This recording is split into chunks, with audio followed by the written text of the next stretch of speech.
I have been revisiting the Forbidden Lands after about a year of not playing it, and I've once again been impressed by the elegance of the core rules. And I've been thinking about how I could bring this elegance to an OSR compatible system. Let me start by explaining how the Forbidden Lands works, what I think is so elegant about it. So to start with, we have 4 attributes: strength, agility, wits, empathy. They range from 2 to 5, and these double up as your hit points. If you get wounded by a weapon, you lose strength.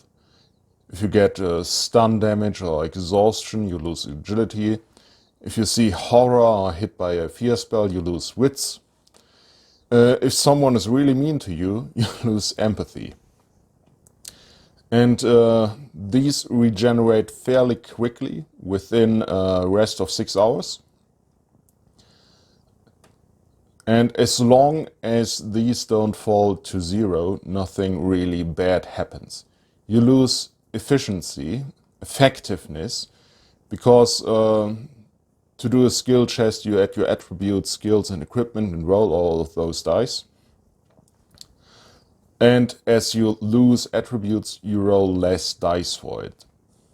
So you lose effectiveness, but nothing really bad happens. Only when these reach 0, your character becomes broken. If you're broken in strength or in wits, you roll on critical hit tables, and these can be really mean. If you're lucky, you only get a cut tendon or something that will heal within a few weeks. If you're unlucky, you get beheaded or become mad as a hatter, and the character dies. So we've got the attributes. This is a D6 pool system. Only 6s are successes. So roll a number of dice for your attributes. This is a really low number of attributes. Something really minimalistic like Merkborg might go by with just 4 attributes, but most players carve a little bit more complexity, like the 6 attributes of original D&D, for example, or the skill system that was introduced in Advanced Dungeons and Dragons. And we've got a skill system here as well. Number of skills ranging from close combat, range combat, stealth, crafting, and so on. And you get a number of D6s for these as well. If you do a skill check, you just roll these together. You also have an equipment system, and an equipment can be a real boon. A tent, for example, might give you 2d6 for a survival challenge when you're setting up camp. Keeps you dry. Rope will give you +1 to climbing. A grappling hook will give you another +1 to climbing, so rope and grappling hook, 2 additional dice. Armor is also integrated in the equipment system as are weapons. A good weapon will give you bonus die to hit with and will do additional damage. And armor gives you dice to reduce damage. You also got some special abilities that give you bonuses in certain situations. For example, there's Axe Master, which gives you bonus just when you're using axes in close combat. And the mastery of that ability gives you a D8 artifact die, which is this one, that you roll additionally with your attribute, skills, equipment, your axe. And these are special. A 6 and higher will be a success, but an 8 will be 2 successes. So artifact dice are special. Same system, but they can give more than one success, so they're really good, really nice to have. This goes over to magic items. Magic items, artifacts, will often give you a D12 artifact die, which can give you up to 4 successes. These powerful artifacts usually come with some sort of drawback, and they will only give this bonus in certain situations. You won't find a sword that just gives you a D12 artifact die to attack. It's more nuanced than that, but artifacts are really good despite their drawbacks. You also have the pride of your character, something he is proud of that he is really good at, and you can activate that once again to get these D12 artifact die for just one roll. You can decide to activate this after you've rolled the rest and didn't find success, so this gives you another chance at success. Now, even with all of these dice, your chances of success aren't so high because only 6s are successes. But what you can do is you can force the roll, you can strain the roll. You take all dice that are not 1s and not successes, not 6s, and roll them again, hoping that you get more 6s. But every 1 you roll on either your attribute or your equipment is damage. You do a climbing check, you get some successes on your strained roll, but your rope after that will be unusable, too frayed to be used anymore, it's broken.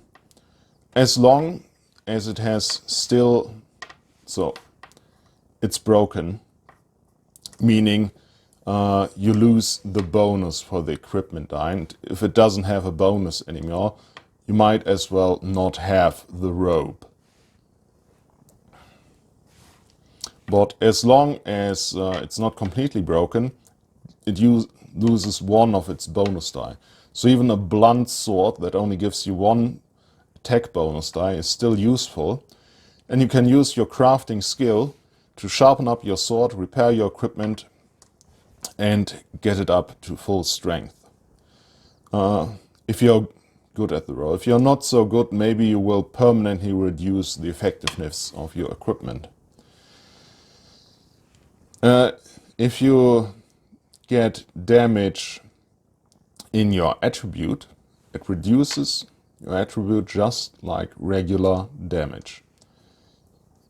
You can get broken from this damage if you're reduced to 0, but you never have to roll on the critical hit tables if you break yourself. That might be really silly if you manage to behead yourself with your own weapon when you attack. This also makes skills special. Skills don't get damaged no matter how many ones you roll, and you can re-roll the ones you roll in with the skill die. Same to the special die, same to the artifact die, can't get damaged, can be re-rolled. And in a survival exploration type of game, such as this, equipment, having equipment, taking care of your equipment, repairing equipment, having to repair said equipment, that it can get damaged, is an important factor for the overall feel of the game. That your attributes can get damaged and makes you less effective. It's pretty much in an integrated exhaustion and wound system, simulating that your character gets tired, gets beaten up, and might want to rest. Your systems for thirst, starvation, sleep deprivation is built into this. If you don't eat and sleep right, you will start by not regenerating this, and then slowly getting damage on your attributes. This all just comes together so elegantly.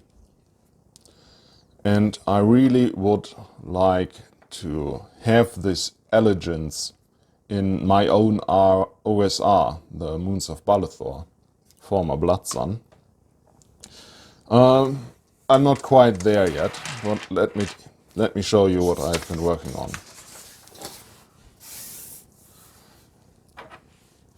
So we've got 4 attributes. I started out with the same basic 6, but if you have 6 attributes, it's too many pools to use as hit points. Really, 4 is already a bit much. You could get by with just strength and intelligence to use as hit points. And these are the important ones anyhow, because you can get broken and can get critical hits in these. So dexterity and empathy, it's more of a bonus. But I've got attributes and I want to roll with them. I want to roll on them with a d20.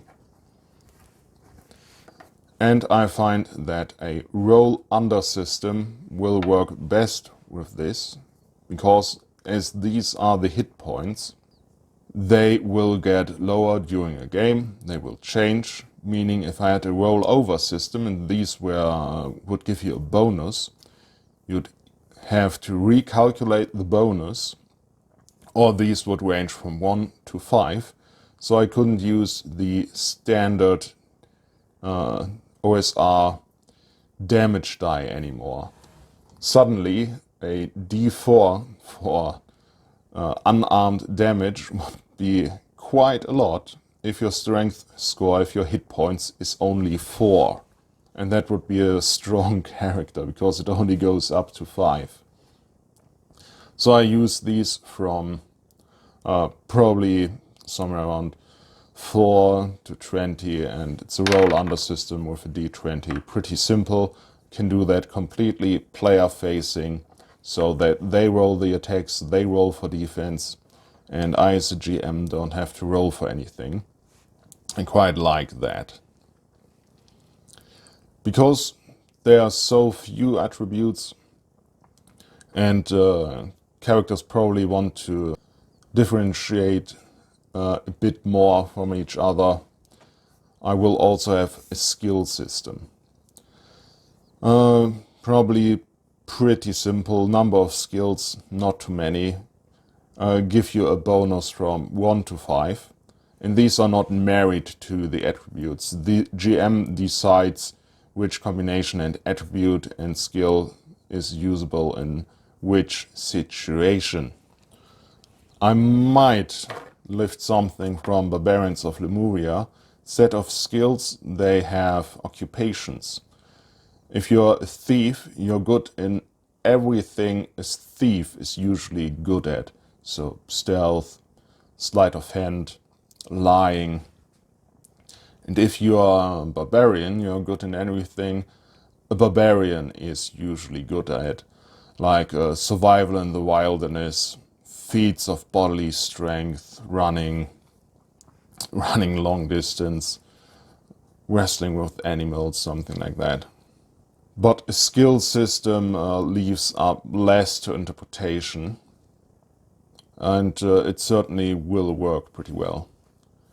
And bonus from 1 to 5, maybe 1 to 10. But I think 1 to 5 is probably enough. And that's just a bonus on your attribute, and you have to roll under your attribute plus skill bonus.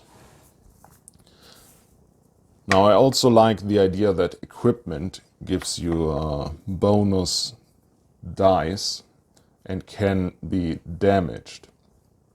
So right now I think equipment will give you a bonus from 0 if you have no equipment, over a d4, d6, and finally d8. And I'm thinking I probably won't have strained rolls, because in D&D you will get a way too high chance of success if you can re-roll everything. So my idea is that each time you roll and you use your equipment, you have a chance of your equipment getting damaged.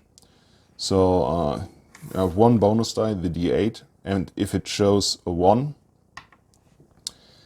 it becomes damaged. The die type changes to a D6 until repaired.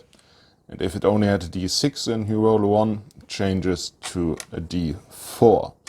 So your nicked swords becomes ever less effective and ever more brittle, and in danger of soon completely snapping in two, becoming unusable.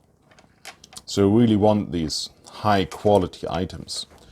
This also gives me the opportunity to simulate different materials that equipment could be made of. You could make a spear from just wood, but then maybe it doesn't break by 1 on a D4, but by 1 to 3. You have a really high chance of your spear breaking, of the tip breaking up, making a staff or unusable completely, if you hit someone in armor. And then if you have better equipment, maybe it's only 1 to 2. Finally, the best equipment will only break on a 1. And the very best equipment, magical artifacts basically, won't break on you at all. But on Balethor, on Thunder, where the setting's really set at, metal is rare, steel is rare and precious, and they can really simulate that with this equipment die system. So the players will want to have steel equipment, but they will often have to do with inferior weapons and equipment and make the most out of it. So maybe you go to battle and you carry several bone-tipped spears with you in case they break. Additionally, I don't want to have a rigid class system in this. I will use specials, special ability. All the special ability you would normally find in a class will be in skill trees. Not huge skill trees, maybe with 6 skills in them or something. And instead of having classes and multi-classing, every character can just pick a number of specials from these skill trees and make up the character they want to. I had thought about putting the skill system and the special system together, and at each skill level you buy, you have a selection of several specials, but that would mean that very soon you have like 15 specials, and that just bloats the character, and you have to keep all of that in your head. So I want a character to start out with 1 or 2 specials maybe, and high-level characters shouldn't have more than 10 specials, or it becomes just too much. So I want to make these separate, distinct, and fun. So, do you have any comments on that? What do you think of the Forbidden Lands RPG system? How do you think I could make this work with an OSR? Any comments on the ideas I had so far? Let me know in the comments below. Thanks for watching, and goodbye.